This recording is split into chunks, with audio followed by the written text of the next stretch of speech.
Good evening, EJ. Ah, Ito sa pagtatapos mo ng iyong pag-aaral. Sana, kinukongratulate muna kita.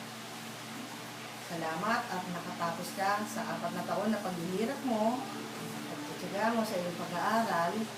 Sana itong pinaghirapan mo sa pag-aaral mo maging daan ng paghihirap mo sa iyong pag-aaral. At sana mai-apply mo rin yan once na ikaw yung nagka-anak.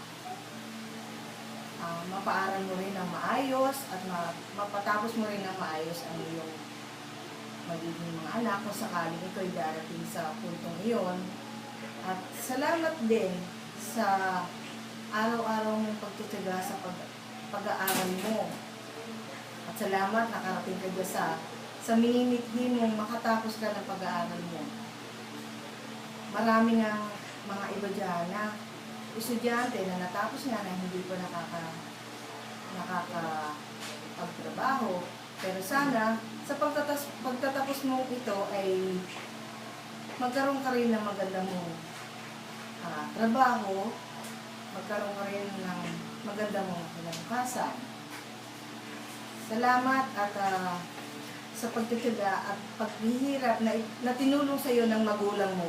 Sana maging marunong kang lumingon sa iyong mga magulang dahil kung hindi dahil sa kanila, hindi mo mararating at hindi ka matatapos sa iyong pag-aaral. Mahalin mo yan at sana sa pagtatapos mo iyan ay makatulong ka rin sa iba. Tulad ng pagtulong din sa iyo ng ibang mga kamag-anak. Maraming salamat at keep up the good works. Thank you.